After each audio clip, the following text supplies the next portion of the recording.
So அந்த motivation வந்து எப்பயுமே ஹையில் வச்சுக்கிறதுக்கு வந்து ஒரு வழி இருக்குது. அது என்னன்னா ஒய். ஒய்னா என்னன்னா, ஹலோ நண்பர்களே, எல்லாரும் நல்லா இருக்கீங்களா? ஸோ போன வீடியோவில் வந்து கோல் எழுதியாச்சு. சில பேர் வந்து ஸ்டார்ட் பண்ணியிருப்பீங்க. அந்த கோல் ரிலேட்டடாக ஏதாச்சும் ஒர்க் பண்ண ஸ்டார்ட் பண்ணியிருப்பீங்க. சில பேர் வந்து இல்லை ப்ரோ, நான் ஜனவரி 1ஆம் தேதியிலேருந்து ஸ்டார்ட் பண்ணிக்கலாம் அப்படின்ட்டு இருப்பீங்க. இன்னும் சில பேர் வந்து ஸ்டார்ட் பண்ணியிருப்பீங்க, ஆனால் கஷ்டமாக இருக்குன்னு விட்ருப்பீங்க. ஸோ அவங்களுக்கு வந்து சொல்லணும்னா, எதுவுமே வந்து ஸ்டார்டிங்கில் வந்து கஷ்டமாக தான் இருக்கும். நம்ம இப்போ வந்து ஜிம்முக்கு போகிறோம்னா ஃபஸ்ட்டு வந்து ஒரு 4 கிலோ தூக்கவே கஷ்டமாக இருக்கும். அதே ஒரு 1 வருஷம் கழிச்சு அந்த 4 கிலோ வந்து ஈஸியாக இருக்கும். ஏன்னா நம்ம வந்து இப்போ அப்கிரேட் ஆகிருப்போம். மேபி ஒரு 10 கிலோ இல்லை 15 கிலோ வந்து தூக்குற அளவுக்கு நம்ம மசில் வந்து வளர்ந்துருக்கும். ஸோ எல்லாமே வந்து ஸ்டார்டிங்கில் கஷ்டமாக தான் இருக்கும்.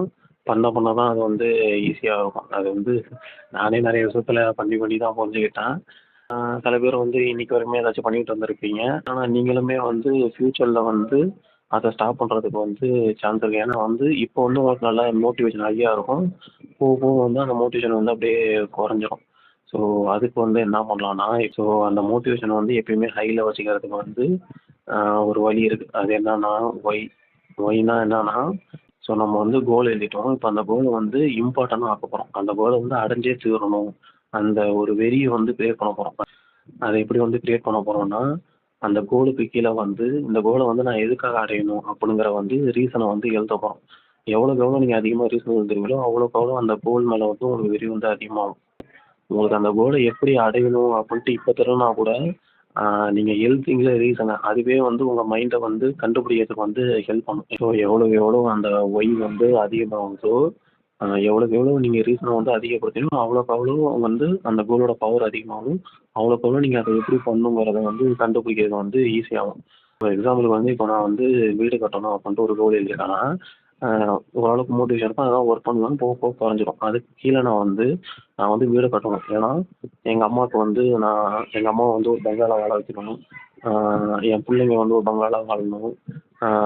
வீடு வந்து பெருசாக இருக்கணும். ஏன்னா எனக்கு வந்து கார்டனிங் பிடிக்கும். அது மாதிரி ரீசன் எழுத எழுத எங்கள் அப்பாவுக்கு வந்து ஒரு ரூம் இருக்கணும். அந்த மாதிரி ரீசன் எழுத எழுத அந்த கோலுக்கு வந்து உங்களுக்கே சொல்ல சொல்ல வந்து அந்த கோலோட இது வந்து புரியுதில்ல, அதோட பவர் வந்து ஏறிட்டு இருக்கும். ஸோ அதனால நம்ம மோட்டிவேஷனும் வந்து இன்க்ரீஸ் ஆகிட்டே இருக்கும். ஸோ அது வந்து அந்த கோலை நோக்கி நம்ம வந்து போய்கிட்டே இருக்கிறதுக்கு வந்து இன்னும் ஹெல்ப் பண்ணும். ஸோ இப்போ வந்து அந்த கோலில் வந்து உங்களுக்குன்னு எழுதிக்கிறத விட, எனக்கு வந்து வீடு வேணும், நான் வந்து நல்லா வாழணும், எனக்கு வந்து ஏசி போட்ட ரூம் வேணும் அப்படின்னு நினைக்கிறத விட, எங்கள் அப்பா அம்மா, என் தங்கச்சி அது மாதிரி இன்னொருத்தவங்களுக்கு நீங்கள் நினச்சிங்கன்னா, இன்னொருத்தவங்களை வந்து நீங்கள் அதை இன்வால்வ் பண்ணீங்கன்னா, ஸோ உங்களை சுற்றி இருக்கவங்கள இன்வால்வ் பண்ணீங்கன்னா, அதோட பவர் வந்து இன்னும் இன்க்ரீஸ் ஆகும். நான் எப்படி சொல்கிறேன்னா, இப்போ நம்ம அப்பா அம்மாவே எக்ஸாம்பிளுக்கு இருக்கலாம். நம்ம அப்பா வந்து எவ்வளோ உழைக்கிறாரு. ஏன்னா, அவர் வந்து அவருக்காக ஒன்றும் பண்ணிக்கல. நம்மளுக்காக பண்ணுறாரு. ஸோ அவருக்கு வந்து அந்த அளவுக்கு மோட்டிவேஷன் இருக்கறனால தான் அவர் இன்னும் ஓடிட்டுருக்காரு. ஸோ அதே மாதிரி தான் நம்ம அம்மாவும். அவங்க வந்து வாரம் ஃபுல்லாக, மாதம் ஃபுல்லாக வேலை பார்த்துக்கிட்டே இருக்காங்க. ஏன்னா, அவங்களுக்கு வந்து நம்மளுக்கு சமைச்சு போடணும், அவங்க பிள்ளைங்க நல்லா இருக்கணும். அதனால அவங்களுக்கு அது ஒரு மோட்டிவேஷன் இருக்கு. ஸோ அதே தான் வந்து நம்மளும் ஃபாலோ பண்ண போறோம். நம்மளும் அவங்க எப்படி அவங்க வாழ்க்கையில நம்மள எடுத்துக்கிட்டாங்களோ, நம்மளும் நம்ம கோல்ஸில் வந்து அவங்கள இன்வால்வ் பண்ணிக்க போறோம். ஸோ ஒரு வேளை ஃப்யூச்சரில் வந்து நம்மளுக்கு வந்து மோட்டிவேஷன் வாங்கி வேணாம் அப்படின்ட்டு ஒரு நிலமை வந்துச்சுன்னா, நம்ம வந்து எதுக்காக ஸ்டார்ட் பண்ணோம் அப்படின்ட்டு இந்த வையை திருப்பி பார்த்தா அது வந்து இன்னும் ஒரு மோட்டிவேஷன் கொடுக்கும். ஸோ இன்னும் ரொம்ப தூரத்துக்கு போகிறதுக்கு வந்து நம்மளுக்கு ஹெல்ப்ஃபுல்லாக இருக்கும். அடுத்தது வந்து சில பேர் கோல் எழுதியிருப்பீங்க, ஆனால் எப்படி பண்ணுறது அப்படின்ட்டு தெரியாமல் இருக்கலாம். அவங்களுக்குலாம் என்ன சொல்கிறோன்னா, உங்களுக்கு வந்து ஒன்று டக்குன்னு தோணும்ல, இதை பண்ணி பார்க்கலாம் அப்படின்னு தோணும்ல, அதை வந்து அதுலேருந்து ஸ்டார்ட் பண்ணுங்க. ஸோ நான் வந்து எனக்கு கோல் எழுதும்போதே, நான் முன்னாடி எழுதும்போது நான் வந்து யூடியூப் வீடியோ பண்ணணும்னு இருந்துச்சு. ஸோ அதை நான் ஸ்டார்ட் பண்ணேன். அதுமாரி உங்களுக்கு ஏதாச்சும் தோணும், ஒரு வேளை நீங்கள் பயத்தினால வந்து பண்ண வேணாம்னு நினச்சிருப்பீங்க. ஏன்னா சுற்றி இருக்கவங்க என்ன சொல்லுவாங்க, அதை மாதிரி அதெல்லாம் நினச்சி பார்க்காதீங்க. எது பண்ணணும்னு தோணுதோ அதை வந்து பண்ணுங்க. இருக்கிறது ஒரு வாழ்க்கை. ஸோ பிடிச்ச மாதிரி வாழ்ந்துட்டு போக வேண்டியதுதான். நீங்கள் ஒரு வேளை பண்ணலன்னா, நீங்கள் கடைசி காலத்தில் வந்து ஒரு வேளை சாவர நிலைமை வந்து யோசிச்சு பார்ப்பீங்க. அன்றைக்கே பண்ணியிருந்தா நம்ம வாழ்க்கை நல்லா இருந்திருக்கு அப்படின்னு யோசிச்சு பார்த்தீங்கன்னா, அது வந்து வேஸ்ட்டு தான். அதுக்கு பதிலாக நான் வந்து அன்னைக்கு யோசிச்சேன், அதை ட்ரை பண்ணி பார்த்தேன், ஆனால் ஒர்க் ஆகல அப்படின்னு யோசிச்சா கூட பரவாயில்ல. ஏன்னா அது கொஞ்சம் வந்து மன நிம்மதியாக கொடுக்கும். ஏன்னா நான் ட்ரை பண்ணி பார்த்தேன், ஒர்க் ஆகலன்னு எனக்கு தெரிஞ்சுச்சு, அதனால விட்டுட்டேன் அப்படின்னு சொன்னால் பரவாயில்ல. இல்லைன்னா நான் ட்ரை பண்ணி பார்த்தேன், அதில் ஜெயிச்சிட்டேன் அப்படின்னு சொன்னால் அது இன்னும் சந்தோஷம் தான். ஸோ இந்த 2 ரீசன், கடைசி 2 ரீசனில் இருக்கிற மாதிரி பார்த்தேங்க, இப்போயே ஸ்டார்ட் பண்ணுங்க. இல்லை ப்ரோ, நான் பிஸ்னஸ் பண்ணணும்னு நினைக்கிறேன், என்கிட்ட காசு இல்லை, இல்லை நான் வந்து உடம்பு குறைக்கணும்னு நினைக்கிறேன், ஆனால் ஜிம்முக்கு போக காசு இல்லை அப்படின்னு நினைக்கிறீங்க. இப்போ உங்களால் என்ன பண்ண முடியுமோ அதை பண்ணுங்க. பிஸ்னஸ் பண்ணணும்னு நினைக்கிறீங்கன்னா, அதுக்கான ஸ்கில்லை டெவலப் பண்ணிங்க. எப்படி வந்து டீமை வந்து லீட் பண்ணுறது, அதை மாதிரி அதுக்கு தேவையான ஸ்கில்லை வந்து டெவலப் பண்ணிக்கிட்டே இருங்க. இல்ல வந்து ஜிம்முக்கு போக காசு இல்லன்னா, கால் இருக்குல்ல நடக்கிறதுலேருந்து ஸ்டார்ட் பண்ணலாம். இல்ல ஜாகிங்லேருந்து ஸ்டார்ட் பண்ணலாம்.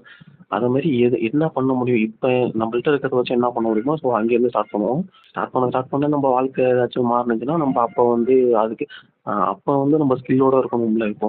ஸோ இப்போ வந்து நீங்க பிசினஸ் பண்ணணும்னு நெனைக்கிறீங்க. இப்போ உங்கள்ட்ட வந்து காசும் இல்ல, ஸ்கில்லும் இருக்குன்னா, உங்களால ஸ்கில்ல டெவலப் பண்ணிக்க முடியும்ல. ஸ்கில்ல டெவலப் பண்ணிட்டு வைங்க. ஏன்னா, ஒருவேள 6 மாசம் கழிச்சு உங்கள்ட்ட காசு வந்துச்சுன்னா, அப்போ உங்கள்ட்ட அந்த ஸ்கில் இல்லன்னா வேஸ்ட்டு தான் அந்த காசு.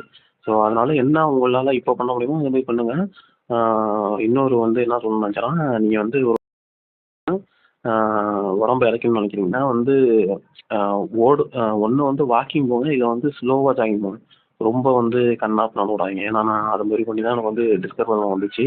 அது மாரி நீங்க நெட்ட பார்த்து எக்சர்சைஸ் பண்ணாலுமே, ஒழுங்கா அவங்க எப்படி கை, கால் எங்க வைக்கிறாங்கன்னு பார்த்துக்கணுங்க. ஏன்னா நான் அது மாரி தம்பல் எக்சர்சைஸ் வந்து யூடியூப பார்த்து பண்ணேன். அது வந்து ப்ராப்பரா பண்ணாதனால தான் இது 2 நாள் தான் எனக்கு டிஸ்க் ப்ராப்ளம் வந்துச்சு. அது கொஞ்சம் பார்த்துக்கங்க. காசு வந்துச்சுன்னா ஜிம்முல போங்க. இல்ல வந்து வாக்கிங் போய் ஸ்லோ ஜாகிங் போய் அந்த மாரி இளைக்க ட்ரை பண்ணுங்க. இப்போ வந்து நம்மளுக்கு வந்து மோட்டிவேஷன் வந்துருச்சு. இப்போ மோட்டிவேஷன் வந்தோனே நம்ம வந்து டெய்லியும் ஒர்க் பண்ணா தான் நம்ம கோல வந்து அடைய முடியும். என்னைக்காச்சும் ஒரு நாள்ல ஒர்க் பண்ணா அது வந்து அடைய முடியாது. அதனால என்ன பண்ண போறோம்னா, ஒவ்வொரு கோலுக்கும் வந்து ஒரு டைம் குடுக்க போறோம். இப்போ வந்து நீங்க உடம்பு இளைக்கணும்னு நினைக்கிறீங்கன்னா, காலைல ஒரு 1/2 மணி நேரம் எக்சர்சைஸ் பண்ணுவேன் அப்படின்ட்டு ஒரு டைம் ஃபிக்ஸ் பண்ணிக்கங்க. ஆ இல்ல நான் வந்து என் சம்பளத்த இன்க்ரீஸ் பண்ணணும்னு நினைக்கிறேன். ஏதாவது ஸ்கில் டெவலப் பண்ணணும்னு நினைக்கிறேன்னா, அதுக்கு வந்து சாயந்தரம் ஒரு 1 மணி நேரம் அப்படின்ட்டு வச்சுக்கங்க. ஏன்னா அ எது வந்து நம்ம டெவலப் பண்ணாலுமே அதுக்கு வந்து டைம் தேவை. டைம் இருந்தா தான் அத வந்து இம்ப்ரூவ் பண்ண முடியும்.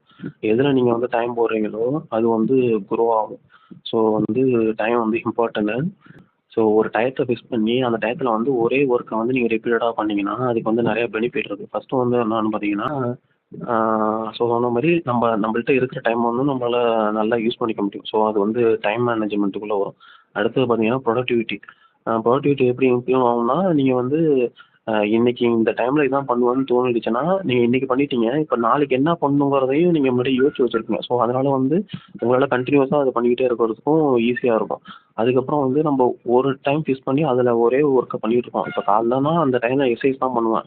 சாயந்தரம் இந்த டைம்ல வந்து நான் என் ஸ்கில்ல டெவலப் பண்றதுக்கு மட்டும் தான் அந்த டைம் அப்படின்னு வச்சுட்டீங்கன்னா, உங்க மைண்டும், பாடியுமே அதுக்கு வந்து அடாப்ட் ஆயிடும். இந்த டைம்ல வந்து இவன் இதான் பண்ணுவான் அப்படின்ட்டு, அது அதுக்கு ஏத்த மாரி அடாப்ட் ஆயிடும். ஸோ அதனால வந்து நம்ம ஃபோக்கஸ் இம்ப்ரூவ் ஆகுறதுக்கும் நெறைய வாய்ப்பு இருக்கு. சில பேர் சொல்லுவீங்க, எனக்கு வந்து டைம் இல்ல ப்ரோ அப்படின்னா, நீங்க வந்து உங்க வீக்கெண்ட தான் யூஸ் பண்ணி ஆகணும். ஏன்னா, ஆ சரி டைம் இல்லன்னா அப்புறம் என்ன பண்றது? நம்ம வாழ்க்கையில முன்னேறணும்னு நெனைக்கிறோம்னா, நம்மள்ட்ட இருக்கிறது வீக்கெண்டு தான். ஸோ சாட்டர்டே, சண்டே வந்து அதுக்காக யூஸ் பண்ணி தான் ஆகணும். இல்ல ப்ரோ 2 நாள் தான் இருக்குன்னு நெனச்சீங்கன்னா, உங்க ஒய் ஏற்கனவே எழுதிருக்கோம்ல, அதையும் இதையும் கம்பேர் பண்ணி பார்க்கணும். உங்க வீக்கெண்டு முக்கியமா? இல்ல வந்து நீங்க உங்க கோல் முக்கியமா? அதையும் கம்பேர் பண்ணி பாருங்க. ஸோ எப்படி இருந்தாலுமே உங்க கோல் தான் முக்கியம்னு வரும். அதனால வந்து வீக்கெண்ட குடுக்குற மாரி தான் இருக்கும். ஸோ அதுலயுமே உங்களால எவ்வளோ குடுக்க முடியுமோ அத குடுங்க. என்ஜாய்மென்ட்டுக்கும் கொஞ்சம் டைம் வச்சுக்கங்க. ஏன்னா, போம்போது சொன்ன மாரி நம்ம பீஸ்ஃபுல்லாவும், ஹேப்பியாவும் தான் அந்த கோல் அடையணும். அப்பதான் வந்து அடைஞ்சதுக்கு ஒரு இதா இருக்கும். டென்ஷன்ல போய் அடைஞ்சு அ பிபி, சுகர் ஏறி போய் அடைஞ்சா அது ஒண்ணும் பிரயோஜனம் இல்ல. ஸோ என்ஜாய்மென்ட்டுக்கும் ஒரு டைம் வச்சுப்போம். ஸோ இதுவரைக்கும் சொன்னது வந்து ஒய். ஒய் என்னன்னா, நம்ம மோட்டிவேஷன் வந்து இன்க்ரீஸ் பண்ணணும். ஸோ அதுக்கப்புறம் பார்த்தீங்கன்னா, இமிடியேட் ஐடியா இப்போ உங்களுக்கு என்ன தோணுதோ அத வந்து பண்ணுங்க. அதுக்கப்புறம் வந்து ஒவ்வொரு கோலுக்கும் ஒரு டைம் போட்டு வச்சுக்கங்க. ஸோ இதெல்லாம் பண்ணா நம்ம அந்த கோல் அடையறது வந்து இன்னும் கொஞ்சம் ஈஸியா இருக்கும். ஸோ இத நான் சொல்லணும்னு நெனச்சேன். அடுத்த வீடியோல வந்து இன்னும் கொஞ்சம் ஐடியாவோட வரேன். நடுவுல வந்து அந்த பீப்பிங் சவுண்ட்லாம் கேட்டுருக்கும். அது இங்க தான் 2, 3 பசங்க வேணுங்கனே வேணுங்கனே தெருவ நியூசஸ் பண்ணிட்டு திரியுதுங்க. ஆ ஸோ அது இருந்தா டிஸ்டர்பன்ஸா இருந்தா மன்னிச்சுக்கங்க. அடுத்த வீடியோல பார்ப்போம். Tata, bye bye. C you.